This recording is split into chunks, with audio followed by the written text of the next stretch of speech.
Hey, what is up, everybody? Welcome to the Guilty as Charged podcast, part of the Chargers Podcast Network. Tyler, it still feels really weird to say that. Can't be happier about our second episode being the draft wrap-up, and excited to dive into the Chargers selections here. But how are you today, man? What's up? I'm doing very well. It's nice to you can just feel the draft stuff just leave my brain, and that feels so good. As soon as the draft was over, I just had this nice, clear mind. And it was so nice. So I'm doing great. Steven, how are you? I'm doing good. I got to hang out on Sunday and not have to watch film. We were just sitting there watching some of the basketball games, and my wife was like, "Oh, you're not watching film? Are we gonna go hang out somewhere, or you want to go do something?" And I'm like, "No, I just want to kind of sit down and watch something else besides football and college tape." So, excited to dive into all of it. We're gonna do some summer film watching at some point in terms of NFL stuff. We dove in a little bit to Kellen Moore's offense a few weeks ago on our show, and I'm excited to do that and see how all of these pieces kind of fit together. So, like Tyler said, we are diving into this draft class. We're gonna approach this from a different kind of angle. Everybody kind of does draft grades. We didn't really want to do it that way, so we're gonna have draft superlatives today. Kind of 6 different categories to break down. Hopefully, some of all of the selections, if not, a couple pieces here and there. So we are going to talk first and foremost about Quentin Johnston. He's the first round pick. He's the big name, so we'll kind of break things down there. I'm excited to dive into things this afternoon. So as always, we are independent contractors. We are not representatives from the Chargers organization, so the opinions that we share on this podcast network do not always reflect the opinions of the actual organization. So we're still fans, just like everybody listening to this, and we just happen to be podcasting about the team on the team's channel. So Tyler, let's dive in here first and foremost with the pick of Quentin Johnston. We've had a few days now to simmer on things. The dust has settled. We've went back and revisited some of his college tape. How are you feeling about the selection of Mr. Quentin Johnston with the 21st pick by the Chargers last Thursday night?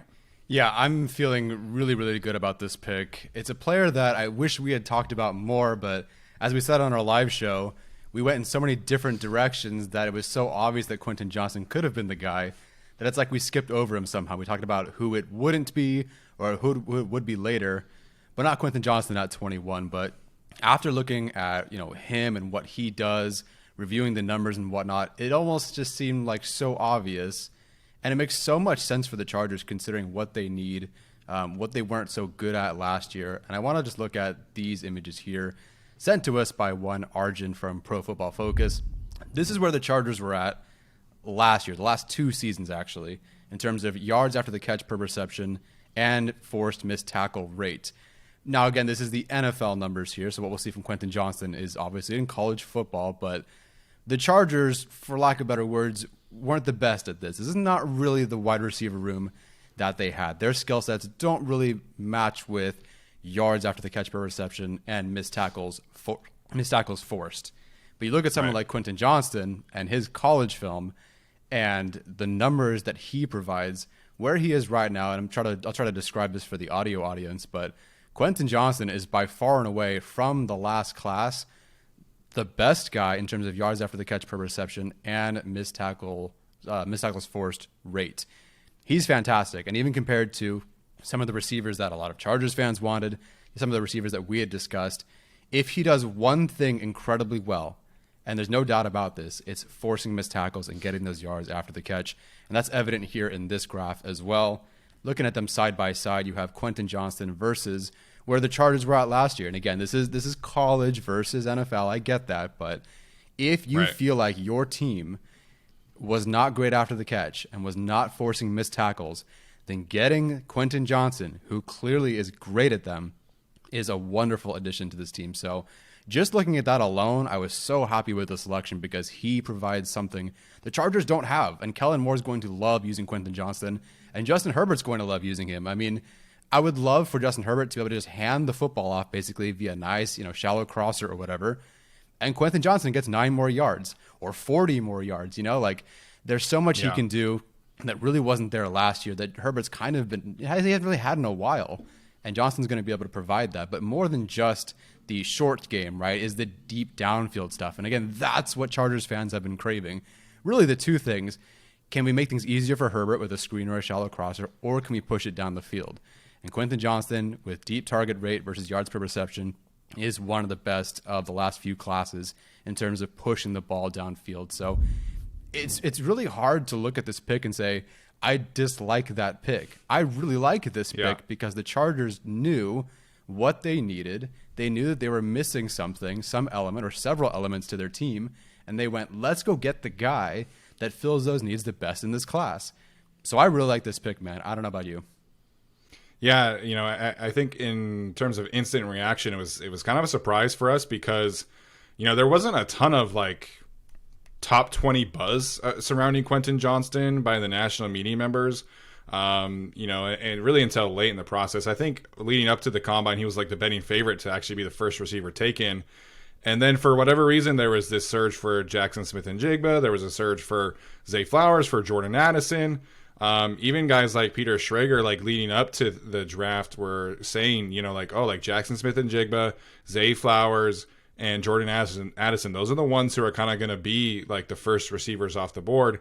And then there was really like a late surge in the week leading up to the draft for Quentin, moving up betting markets, and he was even the favorite to be selected by the Chargers as of Wednesday on DraftKings. So there was just this kind of late surge that made me kind of think, like, from a Chargers perspective, maybe they'll be a little bit more flexible. Maybe they'll take a pass rusher in the first round. Maybe they'll take a corner. Maybe they'll take one of the tight ends, and then they'll get one of the receivers in the second round. And that was kind of like our focus throughout the pre-draft process, was maybe a Jonathan Mingo, maybe a Marvin Mims, maybe a Tyler Scott in the second round, because the first round didn't really have a receiver who fit that kind of type. And then like we were just talking about, Quentin Johnston checked all these boxes, and the pick was probably staring us right in the face, and we should have definitely talked about it more often. So from a schematic fit, I really like this addition to the room. I mean, you shared those numbers, and we greatly appreciate Arjun for being able to, stack those up together and talk about them. And I think that speaks to how far the draft in general has come, because 5 years ago, we were not talking about yards after catch per reception and missed forced tackle rate and stuff like that. And so just the ability that Quentin has to take these short passes or take the long passes and take them to the house. Like, I think for me, when you look at the numbers, one of the things that really stands out is that when he was a freshman at TCU, his average depth of target was over 18 yards, and he still was averaging 8 yards after the catch per reception. And then this past year at TCU, his average depth of target was down to 12, and he was still averaging 8 yards and 8.9 yards after the catch. So that tells you that he can be a yards after the catch threat regardless of where you are throwing him the football. And that's an elite trait. And when you're picking in outside of the top 15, you're trying to identify elite traits. And Quentin Johnston obviously has the athleticism in terms of his vertical jump, in terms of his broad jump, in terms of his GPS tracking data from a speed profile perspective. And then he has all of the data points that you mentioned too. So that part of the box certainly is checked off with Quentin Johnston. Then you go back and watch some of his film, and you can just picture, right, Justin Herbert throwing a deep post to Quentin Johnston, and maybe you have Mike Williams running a drag underneath, and maybe you have Josh Palmer on the other side running a deep out or something like that. And you can see it vice versa, right? Like, how many times have we seen Mike Williams run a deep over route and Justin Herbert just launches that thing to Mike Williams? And now you can have Quentin Johnston being your deep threat to take attention away from Mike Williams as well. So for those who are maybe kind of concerned that maybe the Chargers picked the wrong receiver, I think you should revisit what your opinion was of Quentin Johnston, because I think he can be a do-it-all wide receiver. I think in the short term, and we can certainly talk about his fit at some point today and with the superlatives, but in the short term, you don't have to make him be your number one wide receiver. He doesn't even have to be your number two. He can be, emphasis on the yards after the catch opportunities, emphasis on the short routes and, occasional deep shots. And you can ease him into things, and then next year you see what you have in terms of a potential number one wide receiver. So I love his short-term fit. I love his long-term output, like we talked about leading into the draft. This is the highest ceiling of any of these wide receivers because of his athletic profile and because he can do so many different roles for you, play so many different roles. You know, a lot of these receivers in this class are smaller, shorter guys who are probably best working from the slot. Quentin can go out and be an X. He can go be a Z. He can go be a slot. And also, man, I really love watching him block on tape. The dude's a fantastic blocker, too. And so I think he checks so many different boxes. And like you said, I'm annoyed at myself for not like talking about him more leading up to the draft. Yeah, there's so much focus, I think, sometimes on who your favorite player was or what the player selected can't do. You could argue that what Quentin Johnston, quote unquote, like can't do at this moment, maybe sharper routes, maybe working on contested catches. I'll give you Keenan Allen and Mike Williams, and for at least the next year, you could learn from those guys.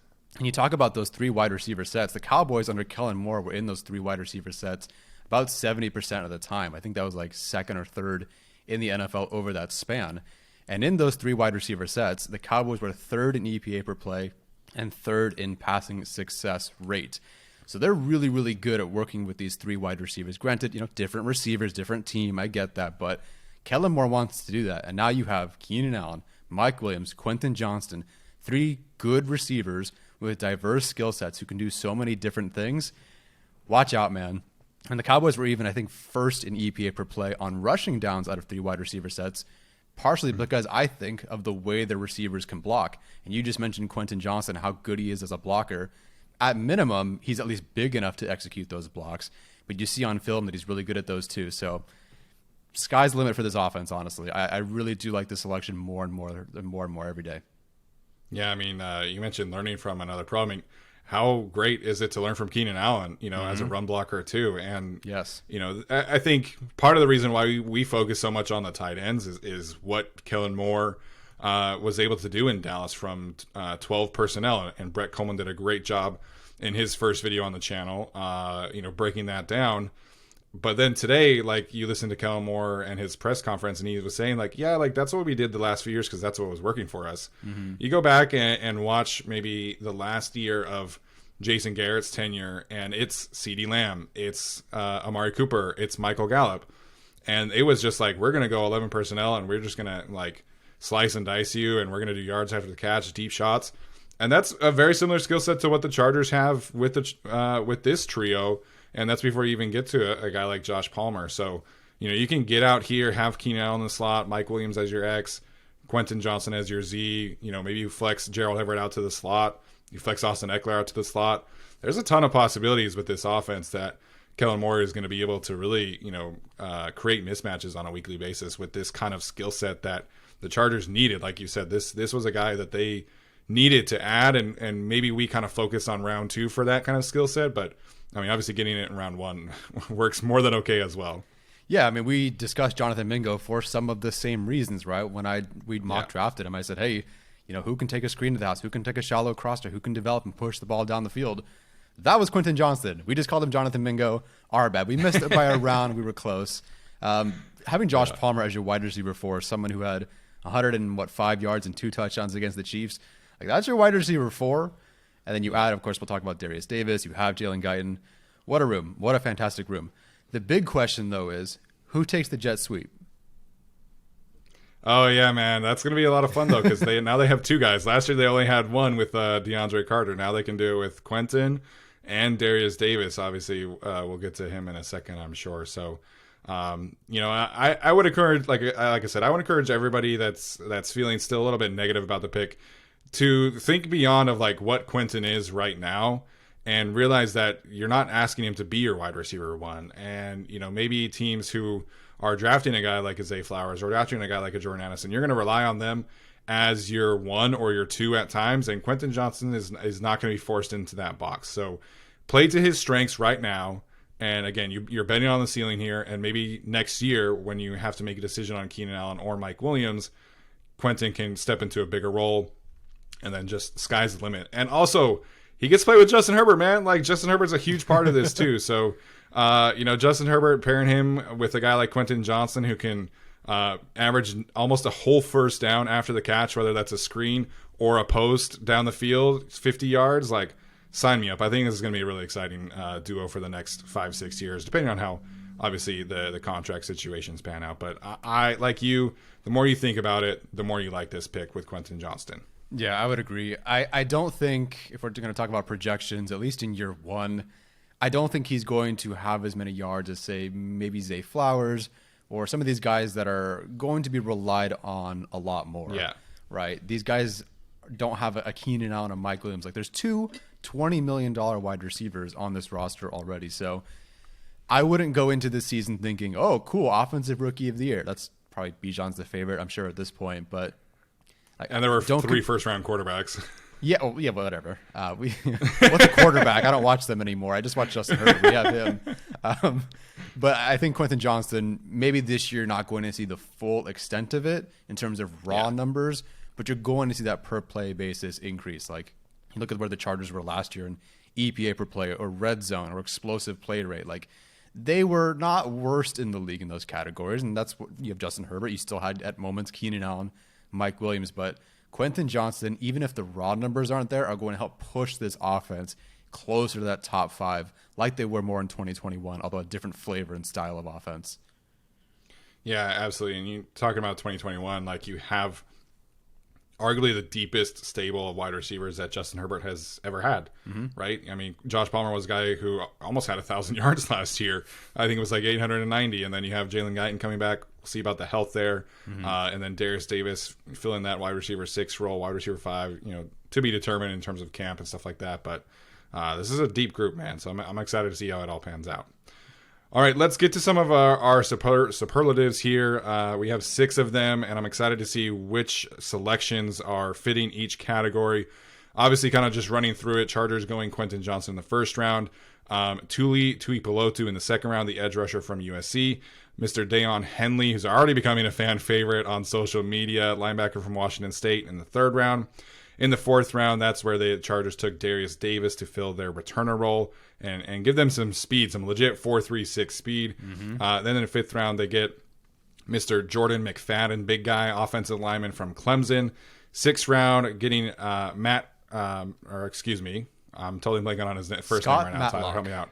Scott Matlock. I almost said Matt Matlock. That's not right. Scott Matlock, Mr. Matlock from Boise State.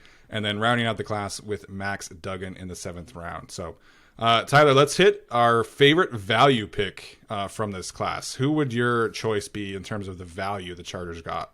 Yeah, I'm going to go with Matt Murdock. No, I'm kidding. Scott Matlock, the defensive tackle from Boise State. I almost went Deion Henley because by definition of the value, you're looking at the consensus board versus where they got him. And Henley really was the best value, but then I watched Scott Matlock, and I just feel he's the best value selection because you've got a player that's above 75th percentile in pass rush win rate and productivity. He can win with power. He can win with a rip or a swipe. He can play all over the line. He's got an elite RAS to pair with an elite motor. And I'm watching and I'm going, there's no way this was a 6th round pick. Like, are you kidding me? I don't know where I would have graded him, but I wouldn't have been a 6th round grade, that's for sure. This guy's a ton of fun to watch, and Staley in his press conference after the draft talked about, he's kind of like a Jaw Taylor where they brought him in and he just wowed the defensive coaching staff. And I totally get it. This guy on film is everything you want for the Chargers, and especially as a 6th round pick. Like, so much upside to him. You can develop him. He's got so many things he can do right now, but then the upside, like the ceiling is there. And he's got such a high motor. There was a play against Air Force where the quarterback keeps the ball and he's moving down the line to go get that quarterback. Quarterback goes the other direction. He runs another 40 yards the other way to tackle the quarterback. And that's all over the film for him. He's like, you want power, you want a rip, you want whatever. Like, there's so much he can do. And that's a 6th round pick. I'm feeling so good about him overall. Do I think other players are quote unquote better players? Sure. Like other draft picks, Quentin Johnston at 21, like Quentin Johnston was the better pick. But man, in terms of my favorite pick, I think it's him. And apparently he's coming to take souls. Yeah. Anytime you hear a player talk about that, he's got a lot of confidence, man. And 2 years ago, Boise State came here to Fresno, and my wife and I and her family all went and watched the game. And the loudest trash talker on the field, man, was this big number 99 on Boise State. And I was like, man, who is this guy? He's just talking all over the place. And Fresno State had an elite offense that year. That was the year when Jake Haener was most healthy. Jalen Cropper, Nico Remigio, all these guys. That was the year that Fresno State had beaten UCLA.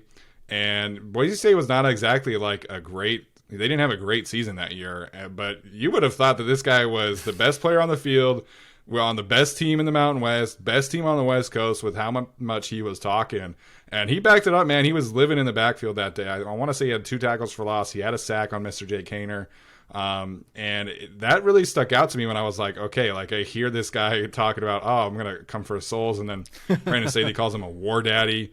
And it just like, in terms of 6th round picks, man, like I think that just is like, that's what you do with the 6th round. You take a shot on a guy who just has this kind of upside athletically, as well as the intangibles here with his leadership. I want to say he was a captain at Boise State too, and just his ferocious mentality, I think is going to be a lot of fun to watch. So you mentioned Deion Henley. I'm going to go with Deion Henley here myself in terms of best value. In terms of the consensus board, this was the closest value pick of Tom Telesco's tenure in the 3rd round. Keenan Allen, the consensus boards were not around for Keenan Allen when he was drafted, to clarify there. So Deion Henley, I think from a fit perspective, I really love the possibilities that you can have with Deion Henley as your linebacker 3. Maybe he kind of pushes for linebacker 2. We'll see. But I think your initial role for Deion Henley is as a 3rd down weapon. And you're going to use him in coverage. You're going to use him as a blitzer. Because I do think, like, from a physicality standpoint, like, it's going to take him a little bit to get used to the NFL level. But, again, the Chargers don't have to rush him out there. So I think my favorite thing about Mr. Deion Henley is his ability in pass coverage. Like, you watch him, and Washington State would use him in the slot. They would use him to carry over routes. They would use him as a deep hook in terms of, like, a Tampa 2 coverage. So it's very easy for me to see like the way that the Chargers used Drew Tranquill last year in pass coverage and put Deion Henley in that kind of role. And I think he can handle that. I think he can match up with tight ends. I think he can carry over routes. I think he can play, middle hook and be able to spy quarterbacks. Like I think his instincts in pass coverage are so good. And then you're able to use him as a blitzer as well. So getting that kind of player in the 3rd round, he was my 4th highest graded linebacker. Really was probably like my favorite linebacker watch. This linebacker class was not a lot of fun to watch in general, but Deion was. And, Deion, I think, brings you a lot of cool attributes to look at, as well as the potential fit here behind Eric Kendricks and Kenneth Murray. And the balance of that linebacker group, I think you can see a lot of good things coming with that unit. Yeah, you talk about the coverage. Last year, Murray and Tranquill blitzed 117 times for 29 pressures and 6 sacks. They were surprisingly 4th and 5th in pass rush win rate out of 62 linebackers. Really good duo in that regard. Henley kind of get the same thing. Like it's exactly what the Chargers want to work with, at least initially with him. Obviously, you want a complete 3-down linebacker, but at minimum, he can rush. He rushed 67 times in college football last year for 18 pressures and 5 sacks. 7th best in pass rush productivity out of 81 linebackers. So, a great scheme fit there, I think. Exactly what they want to do. And a bit of a steal to go with it. Yeah, absolutely. All right, Tyler, let's move on to our next superlative here, which is going to be the most immediate impact. Who would be your choice for that category? I'm kind of hoping because he's the 21st selection, but I'm going with Quentin Johnston. I think that sure. If he were a receiver that had a similar skill set as the other 2 guys and was a bit redundant, then maybe I'd say this is going to take a bit. He's going to develop. But we just talked about what he can do after the catch and missed tackles forced and how he can push the ball deep and the Cowboys' success in 3 wide receiver sets. So to me, and I think generally with the 21st pick, your 1st round pick, you're going to see the most snaps anyway. But I do think Quentin Johnston is going to have the most immediate impact. Again, maybe not the raw numbers. He's not going to have 1,500 yards if everybody stays healthy. But in terms of like per play, red zone, yak, you name it, like he's going to have that immediate impact that I think is greater than the other guys that they drafted.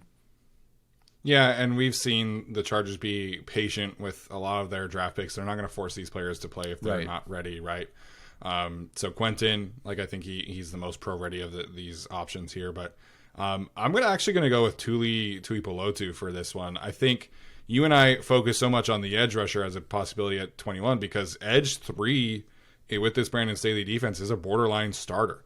And we've seen, whether it be Kyler Fackrell, whether it be Kyle Van Noy and Chris Rumpf, and even Kenneth Murray getting some run at edge rusher, right? Like, that player is going to play a ton. And we see in instances where Joey Bosa likes to kick inside, Khalil Mack likes to kick inside, and I think it's easy to see Tuli Tuipulotu playing a ton of snaps right away. And I think he brings a skill set similar to Quentin that is very needed along the defensive line. I think the Chargers needed to get stronger at the point of attack. They needed to get more violent, more powerful. And Tuli gives you that. I think his greatest attribute as a pass rusher, as a run defender, are his violent hands. Heavy hands is a phrase that you hear a lot with him. And I think you see that all over tape. And I think he's a unique skill set because you watch a game like against Stanford, and he's lining up as a nose. He's lining up as a 2-tech, a 3-tech, a 4-tech. And then you watch him against Washington State, where a game he had 4 sacks. He's straight up standing up as an outside linebacker from a 2-point stance, and he gives you four sacks. Like, he was able to fill so many different roles for USC, and you watch the game against UCLA too, and he's rushing as a stand-up inside linebacker. Like, he did so many different roles. And usually a guy like that in college isn't producing a ton because it's hard to get into a rhythm. It's hard to figure out, like, okay, do I do this well? What kind of pass rush arsenal do I really have when I'm not like in that consistent mode as somebody who is just like straight up lining up against the tackle and just going.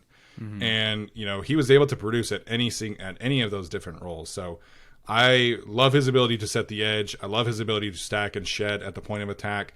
And be able to collapse the pocket is something that I think is huge for him too. And use his power, use his leverage to get under the pads of blockers, I think was a skill set that was really needed in this edge rusher group. So gives them a lot of flexibility up front. Gives them a third edge rusher that can really, push things and collapse pockets and make plays, just be disruptive. And, this was a guy who had 13 and a half sacks as a 19-year-old at USC, and it was the most sacks of any USC defensive player since like 2003. And so I just think that he gives you a lot of upside. He's only 20 years old still, but I love his immediate impact on this team. It just gives them so much flexibility on third downs. You can roll out Morgan Fox, him, Joey, Khalil, and just create mismatches, right? Maybe you're relying him and Morgan against the guards. Maybe it's Joey and Khalil against the guards. Maybe you stand someone up like they did from time to time. So I think Tuli just gives them so many more possibilities as a chess piece and, really elevates the floor of this pass rush. I was so bummed that I did not watch him. Of 125, 130 players watched, and I somehow missed him. But boy, just watching him with the context of knowing he's on the Chargers and what he provides, it's like, oh yeah, that's perfect. How did I not watch him? How did I not prioritize him? It was so impressive to see him be productive in so many different ways. Sometimes you watch guys and it's like, wow, they can do that. They can do that. They line up here. They line up here.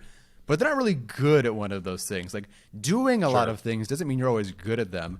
But Tuli, and I think there are things he's better at. Like, Tom Telesco does believe he's more of an edge rusher, which he will be.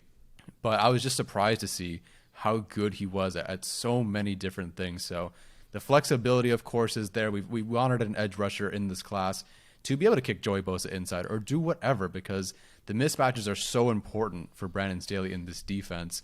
And Tuli just gives you the opportunity to do so many different things. So I'm really excited for this pick. I'm really excited for Tuli. He's going to be a lot of fun. Yeah, I still can't believe he's 20, man. Like, this is, I know. Like, you just don't see this kind of production from a 19-year-old, at a school like USC. So, this was an edge rusher group where there were a lot of older players. Keon White was a 24-year-old prospect. Will McDonald was older. He was a 5-year senior. And so for Tuli to have this kind of production, like, I think the thing with him, he didn't test, right? So there just wasn't a ton of buzz around him because he didn't test, And maybe that's an issue for some teams. Maybe teams like to have that kind of, full picture when grading a prospect. And, I think fans and draft Twitter are the same way. So that could be an argument for him providing a lot of value in terms of draft status as well. So excited to see that one. All right, Tyler, we'll move on here to best scheme fit. This could be a lot of different answers, so I'm curious to see where you ultimately end up here. Who's your favorite scheme fit from this draft class? Well, I won't have much more to add because it's Tuli Tuipulotu. He, in terms of There we scheme go. fit, we just talked about it, right? Like everything they want to do on defense is right there. You need him or the other guys to put their hand in the dirt. He'll do that. Rush over the A gap. He'll do that. Stand up edge rusher. He'll do that. Like the flexibility of what this team can do on defense changes dramatically because of him. And you talked about the power element and the violent hands, the active hands. They're there. And again, he's 20 years old. Joey Bosa, I was listening to him on the Drew Tranquil podcast, and he was saying that he didn't really see the version of himself that he really wanted until he was his 4th year in the league or after 4 years in the league. Some of these guys, the edge rushers that you mentioned, are 24 now. Imagine having to wait 4 years for him to get to, 28 years old, 27, 29, whatever it is, to be the best version of himself. Tuli's not turning 21 until September, right? Until about week 1 of the season. And so just to have him in this rotation, kind of like Quentin Johnston, you had Keenan Allen and Mike Williams.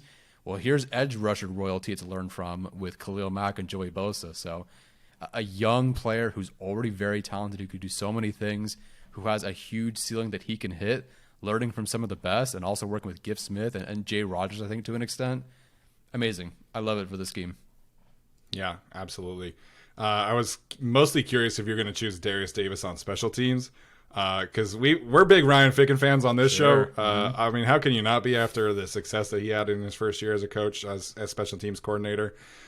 So I'm super excited to see what he's able to do with a guy like Darius Davis with 4.36 speed, 5 career punt return touchdowns. Like, that's going to be a lot of fun. My selection here is going to be Jordan McFadden, the offensive tackle from Clemson. Again, somebody we didn't grade. The interior offensive line class was so much fun. And so there wasn't a ton of buzz about Jordan. He was a Shrine Bowl guy, not a Senior Bowl guy, not a young declaree. So I'm sure that's part of it. But diving into his tape over the weekend and kind of reflecting back on how Kellen Moore likes to use his interior offensive linemen, as well as the tackles too, to create rushing lanes at the second level in particular, was a ton of fun to watch him work. And the Chargers have compiled a lot of great second level blocking offensive linemen. Obviously, it starts with Corey Linsley. You can talk about Zion Johnson. You can talk about Rashawn Slater, Trey Pipkins as well. And Jordan McFadden is the next in the line here. Like, I love watching him get to the second level, whether that's pulling out on a screen, whether that's working a combo block and getting to a linebacker at the second level, whether that's doing a guard count, GT counter, pulling across the formation. Jordan McFadden is a violent, nasty, athletic freak of an offensive lineman, and I cannot wait to see what kind of possibilities this offense draws up for him. And I think there's some work that needs to be had in the passing game. I definitely think he's more of a run blocker than a pass protector. But shifting him potentially to guard, I think alleviates a lot of the concerns that I have as a pass protector.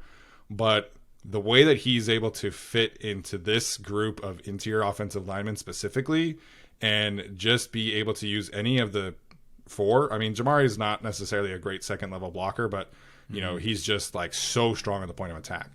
If Jordan McFadden has to come in, I think you can do a lot of similar things that you do with Zion and Corey Linsley in terms of getting them to the second level. And so schematic wise, I love the fit of Jordan McFadden in the 5th round.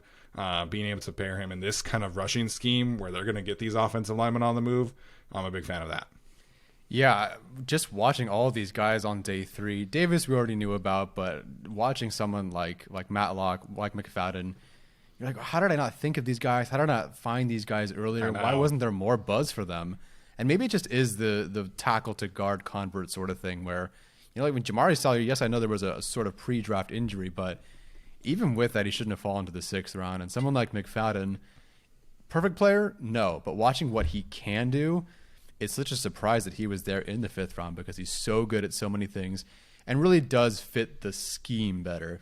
I think Jamari Salyer right away is a better guard. I don't think there's any question about that. Jamari Salyer in college at tackle was a much better tackle, I think, than McFadden overall. I mean, you see that against Aiden Hutchinson, David Ojabo in that year. with that said, in terms of scheme and how they want to get their guys on the move, McFadden is perfect for that. I mean, you showed a screenshot of him and the rest of his offensive line and who fires off the ball first. He's like on to his second step before some of the other guys have moved. So he's a ton of fun. Again, I think I said this on social media recently, but pick to pick, beginning to end, this is my favorite draft class of Tom Telesco's in quite some time, at least since we've been on the pod, because every player just seems to fit the scheme so well, and they're good players. Really, really good job. Well done. Yeah, absolutely. And, McFadden, also another alumni of offensive line masterminds with Duke Manyweather. So continuing to pull from that pipeline. I'm a big fan of that process in general. So very curious to see what kind of, if an injury does happen in offensive tackle. Obviously, we're hoping nothing happens, knock on wood. Hopefully Slater and Pipkins play all 17 games, 18 games, 19, whatever it takes. But, if an injury does happen, I'm curious to see if Jamari is that guy to kick out, or McFadden just comes in at tackle, knowing he played both left tackle and right tackle in college, or if that's Foster Sorrell at backup swing tackle. So it just seems like the Chargers have really valued that flexibility from these college offensive linemen. I mean, Brendan Hymus is another guy here who played left tackle at Nebraska, played it well. He's played mostly guard and some center for the Chargers. So it just seems that they're really valuing these guys who have played a lot of different spots. Maybe they were a tackle, and just break in case of emergency, breaking glass, you can kick them back out to where they played in college and just have that kind of familiarity. And obviously that's what happened with Jamari last year. Yeah, we'll see what they do with the depth. I think that's something we'll talk about maybe in a bit. But as far as flexibility along that interior, and then again, break glass in case of emergency players, you're feeling good. Like the worst case scenario, you put guys who have experience at tackle, left, right, guard, left, right, whatever. You can play them out there if absolutely needed during a game. And, of course, maybe there's a drop off in play. Like if Rashawn Slater gets hurt, there's a drop off in play. Sorry, regardless of who you are, not many guys are better than Rashawn Slater. Maybe 2 or 3 in the entire NFL. But you won't have to sacrifice your scheme. Like maybe the play will decrease, but the scheme won't be sacrificed because of someone like McFadden. So, yeah, love the pick for sure. Yeah. All right, let's move on here to biggest surprise. Maybe a draft pick that maybe made you stand up out of your chair and go, ooh, I didn't necessarily think about this player here, or maybe the scheme fit. What's your selection here, Tyler? I could have picked most of them. And again, we didn't talk about Quentin Johnston as much as we did. And I didn't watch Tuli Tuipulotu, so everyone was kind of a surprise to me. But I think it really was Darius Davis from TCU. I definitely wanted to talk about him today regardless. I would have made up a category for him. But sure. It's not a surprise that they went with another receiver or another returner. But I didn't think they would add another one so early after taking Johnston at 21. And Telesco's never taken 2 receivers in the first 4 rounds before. And he's never added someone with this physical profile. Like Tevin Reese was close, about the same weight, but he was taller. But don't tell Darius Davis he's small, man, because he can squat 550 at $165 as one of Feldman's freaks. The guy's legit. I can't wait to see this matchup between Eckler and Davis for the pound for pound strongest guy in the weight room. So I didn't think they'd take a returner this early. I didn't think they would take someone that's very different than what they're used to on offense at receiver. But they added one of the best returners in college football, so I can't be disappointed there. Yeah, I think biggest surprise definitely fits, but also I think you could frame this in a future training camp, who's going to be the biggest surprise pick, because I think he's being framed as a returner only right now, but I think he has legit receiver tape too, man. I know that he's smaller and stuff like that, but there are some times where he really routes up these DBs. I shared a clip on Twitter against the West Virginia game, and he turned the corner around twice, both at the point of his release as well as at the top of the route too. So there's some elusiveness here that I think is being underrated. He's not just a straight line speed guy. Although he runs a 4.36, he's very, very fast. But I think it's pretty easy for me to see him slotting into that kind of role that DeAndre Carter had on the offense, where it's, heavy on the posts, heavy on the go balls. Let's give him some crossers every once in a while. And let's see what he can do after the catch. Let's hand him the ball as a jet sweep guy. Let's throw him some screens every once in a while. I mean, the yards after catch ability between these two players is really going to help the Chargers give them some easy layups that they didn't really have last year. So, I wouldn't be surprised if Darius Davis pushed for like legit snaps at receiver, man. I really wouldn't. Like, whether that's as a wide receiver 4, I think is probably a bit much, but I don't think he's just coming in to be a returner. I think there's a lot of upside here to be had as well in terms of receiving ability. Yeah, Kellen Moore watched Kevontae Turpin do it last year as a returner, as a smaller guy from TCU. Yeah. And he had a whopping 6 receiving yards. So I'm hoping for a bit more of that, more than that for Davis this year. And I think he can provide that. And Brandon Staley did come out and say he gives this team that 5th wide receiver element. So, I do think he has to compete with Jalen Guyton officially for that 100%. Spot. But Guyton is currently not healthy. He's getting there, of course. He's not 100% though. So I think they have some plans for him. And I don't think it's 10 touches a game, but I think it's just every now and then you keep him active. Of course, he'll be the returner as is. And you can just do a couple of different things with them. You just sprinkle that on film because every once in a while you want to be able to show that look or just use that player for something that the defense wasn't expecting. So do I think he has 20 touches this year? Maybe not. But I think there's going to be, every other game, at least one meaningful snap where there's a target or a handoff where he does something special. Maybe not every down, of course. Like I do think he's wide receiver 5 at max. But it's going to be an important role, even in a very small role.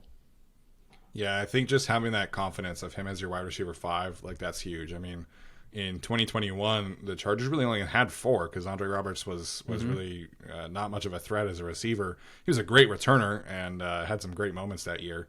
And this past season, whether there was just always an injury, right? And I think having Darius Davis as your wide receiver 5 is going to elevate the floor of that unit for sure. All right, last one here, Tyler. There's been a lot of positivity on this show, rightfully so.